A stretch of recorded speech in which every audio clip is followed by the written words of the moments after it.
Pode, pode pôr pra gravar. Já tá gravando faz tempo.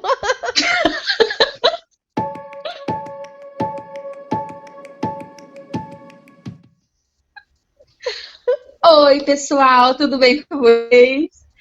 Sejam bem-vindos ao nosso canal, sejam bem-vindos para mais um vídeo.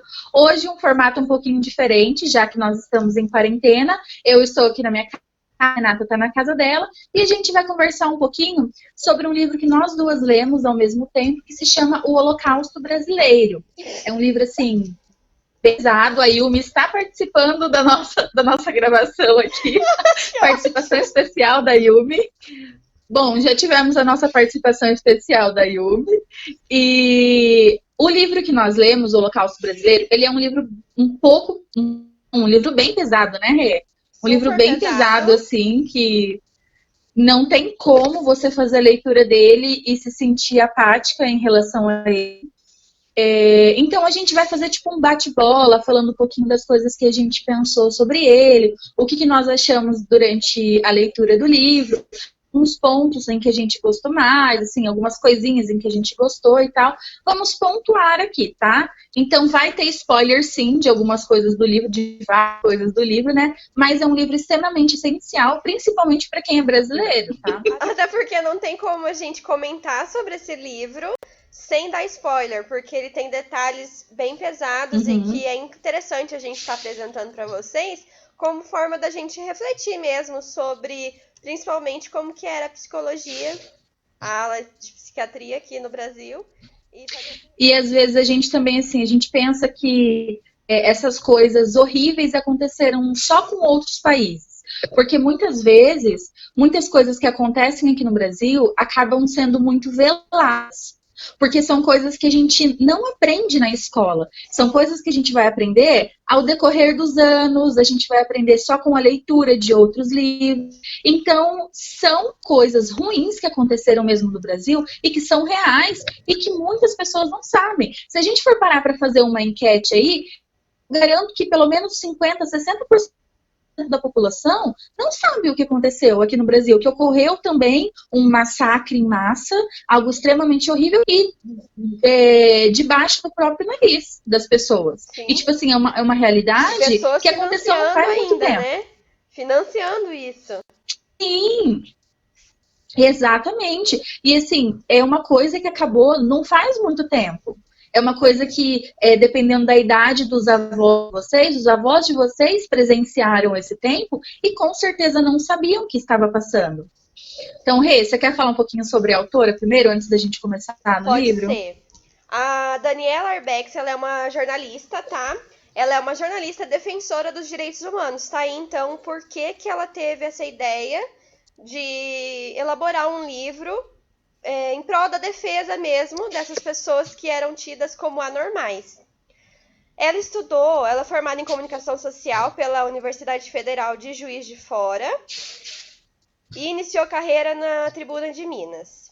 Acho que esses são os fatos mais interessantes, assim, e importantes para a gente estar discutindo aí, principalmente o Uhum. fato que ela é uma defensora dos direitos humanos. Para quem não o livro, para quem não conhece o livro, ele é esse livro aqui, ó. Talvez vai aparecer invertido a imagem, mas aí de thumb a gente coloca a imagem do livro, eu acho que fica mais fácil, né?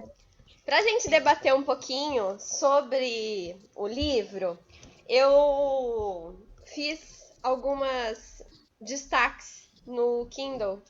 Então, a Uhum. primeira frase que eu gostaria de destacar aqui é a frase que está lá na introdução já, que ela fala que o repórter luta contra o esquecimento, transforma em palavra o que era silêncio, faz memória.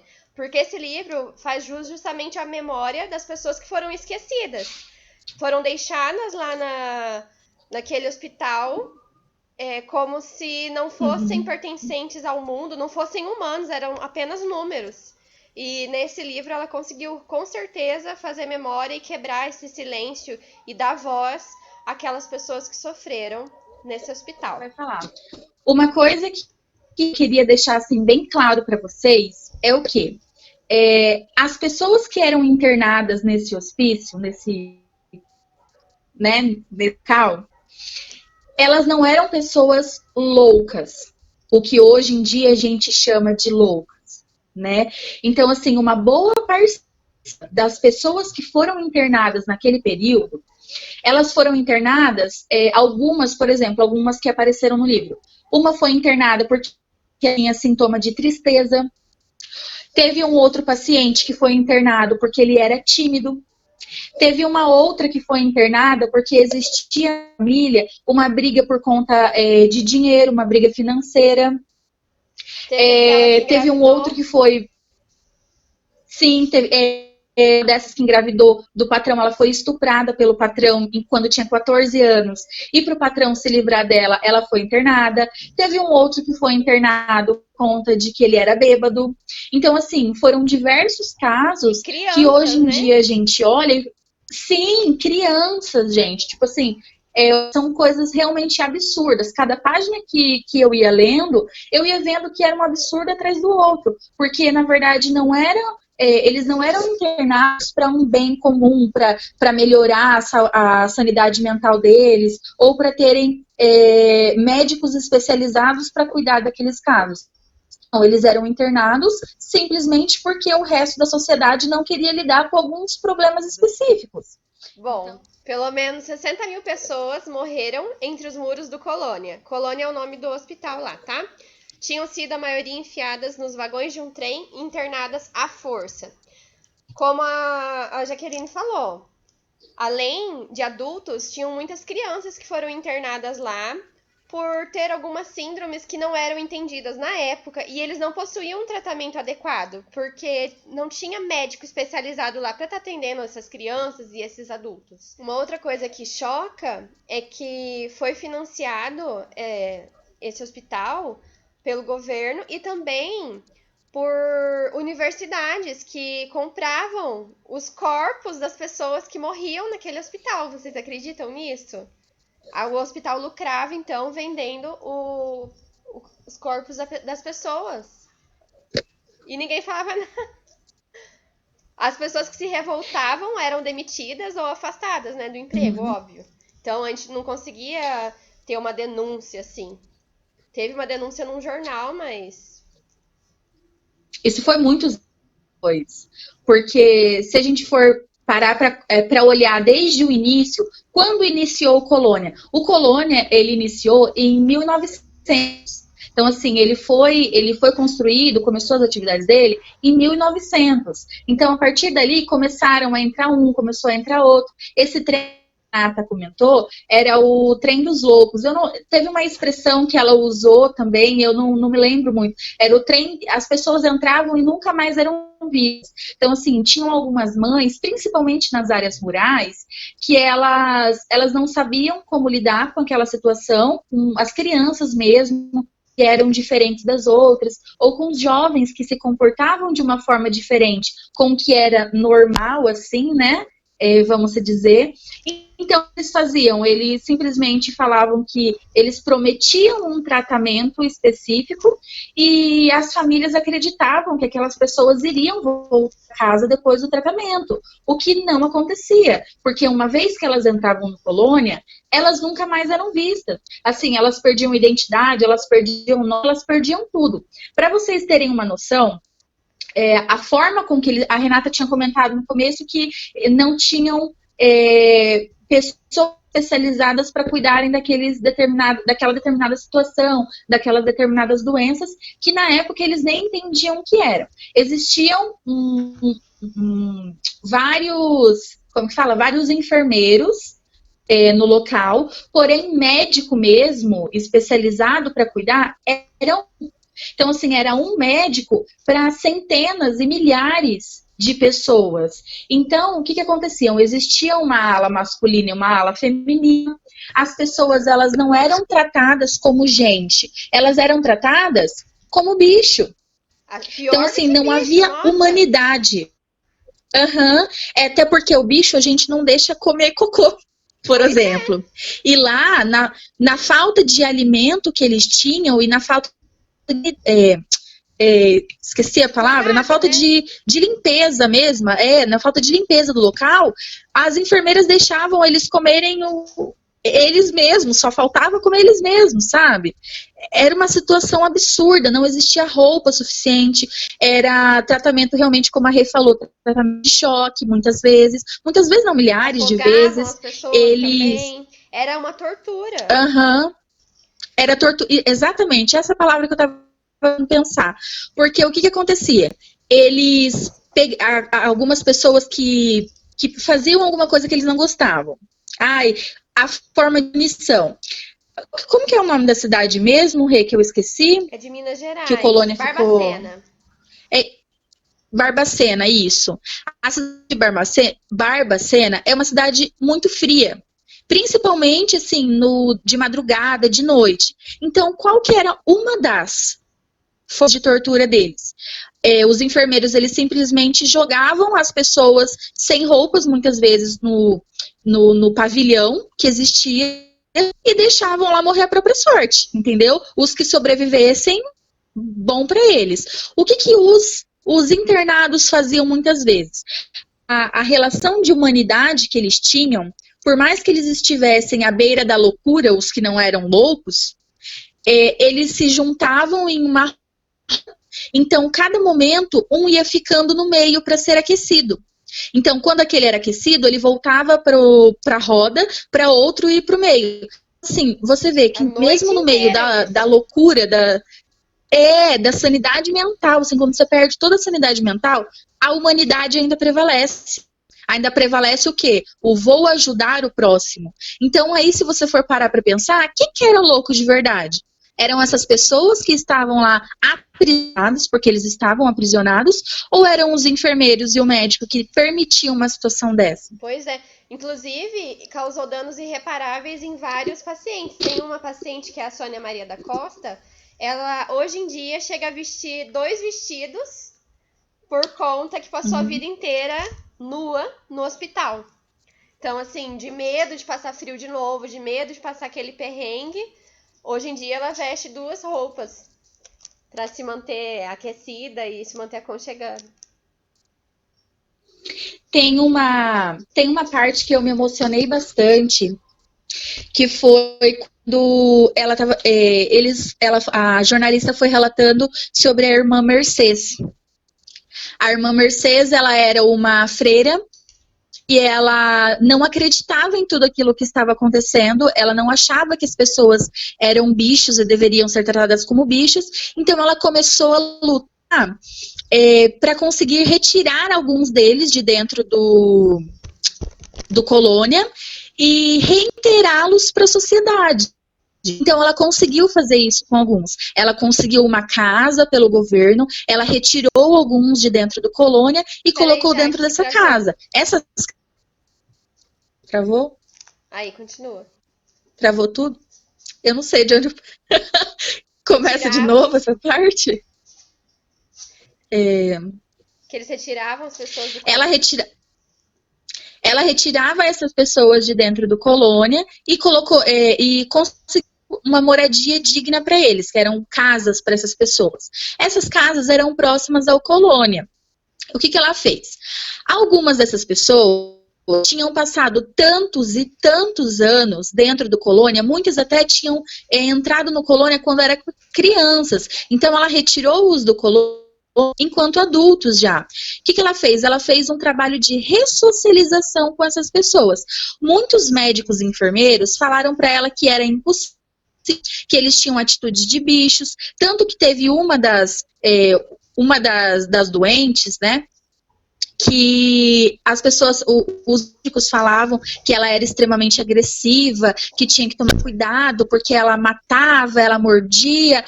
Só que o que acontecia? Ela tinha períodos, essa irmã Mercedes, ela percebeu que essa doente, eu não lembro o nome dela, tá? Ela tinha esses momentos de agressividade, que não era para tanto também, nos momentos de período menstrual, que já foi comprovado cientificamente que as mulheres passam por uma ação de humor muito grande. Então, o humor dessa paciente, ela era extremamente alterado porque ela não aprendeu a concentrar aquele humor para viver em sociedade, entendeu? Então ela não conseguia entender o que estava acontecendo com ela, porque ela tinha dores intensas das cólicas vaginais. Então a irmã, a freira, ela foi ensinando, ela foi ajudando, muitos outros pacientes também que não sabiam ir ao banheiro, porque não existia um banheiro no Colônia. Eles foram aquele paciente, e assim, como que esse hospital funcionava? Eles funcionavam à base da teoria eugenista mesmo, né?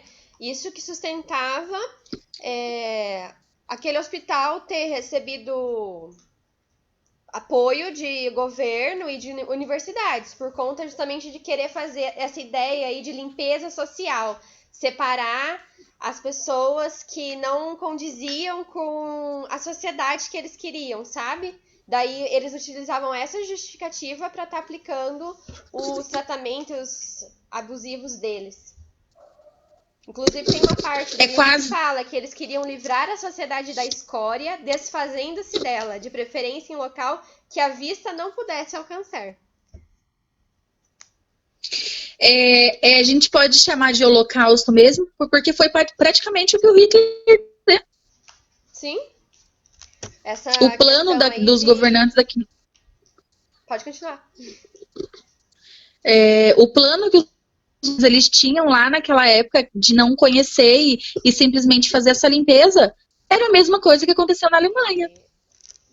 Sim, quem que são eles para determinar por que essa pessoa não pode ser socializada na sociedade, sabe? Tinha adolescente, a menina lá de 14 anos, gente, que foi internada, ela foi estuprada, não teve nenhum apoio psicológico para isso, simplesmente o cara jogou ela lá no hospital para encobrir o cara e a família do cara, porque sabiam do que tinha acontecido. Sabiam, e a justificativa sabe qual foi? Ele é homem, é assim mesmo. Um absurdo isso, gente.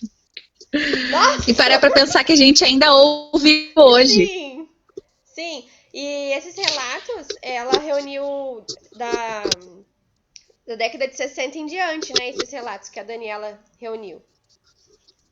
Foi o que ela conseguiu, né, na verdade, porque antes da década de 60, assim, muitas coisas não foram pautadas. E para vocês terem uma noção, muitos desses pacientes que a gente está comentando aqui hoje, eles ainda continuam vivos. Então, é algo que, como eu disse no começo, realmente é algo atual.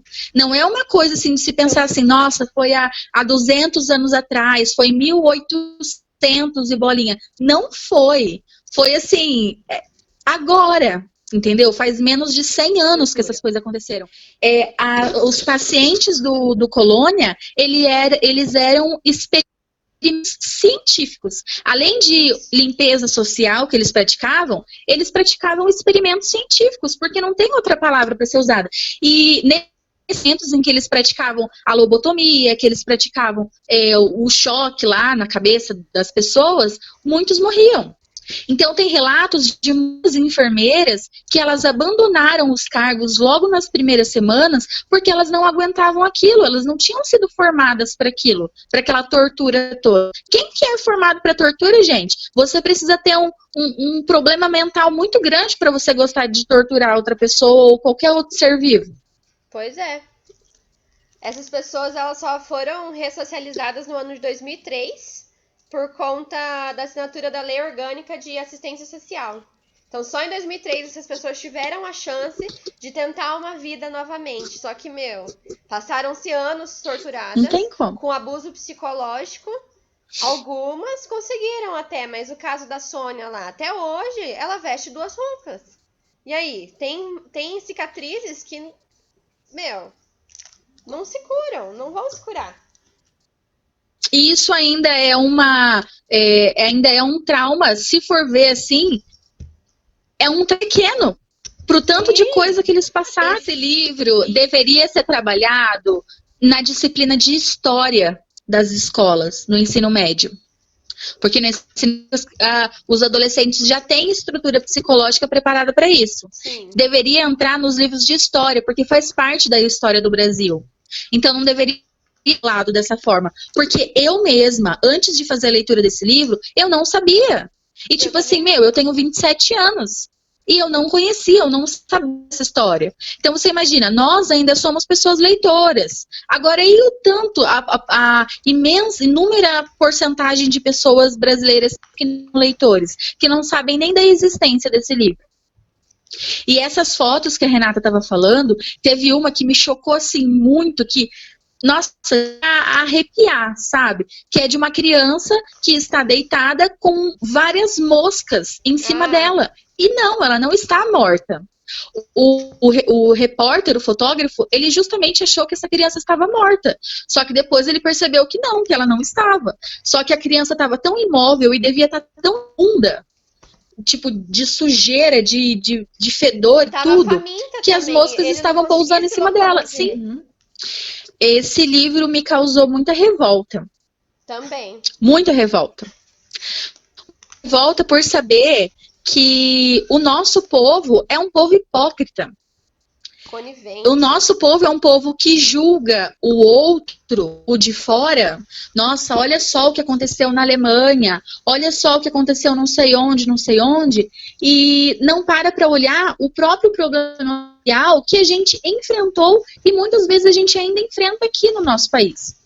Então é muito triste por um povo não conhecer a história. Isso foi uma das coisas que me causou uma revolta maior. O que é mais triste ainda? Em 2020 ter pessoas que defendem a teoria da eugenia, que defendem tortura, sem vergonha nenhuma. Sem vergonha nenhuma. Agora é tudo escancarado. Em 2020 a gente ainda tem isso. Mas eu tenho medo. Eu também tenho. Eu tenho muito medo. Eu tenho muito medo de muitas coisas. Principalmente, os livros que eu li que eu fiquei com muito medo. Esse livro, que tipo assim, que me dá muito medo porque é uma coisa antiga, mas ao mesmo tempo é algo muito atual.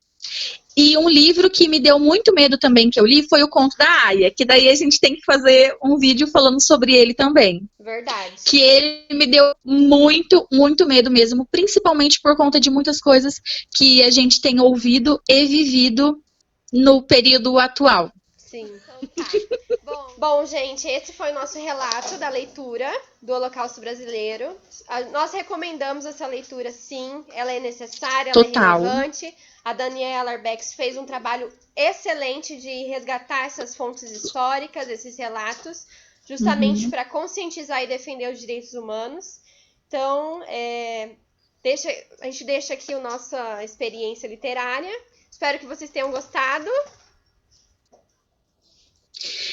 Para quem gosta de livros históricos, esse é perfeito. Para quem não gosta de livros históricos, esse vai ser mais perfeito ainda, tá bom? Então é isso, pessoal. Me também está se despedindo da gente. Curtam o vídeo, por favor, compartilhem, nos ajude a crescer, que a gente vai com todo se inscrevam no nosso canal. Isso. E é isso, galera. Até mais. Sigam a nossa página do Instagram. É.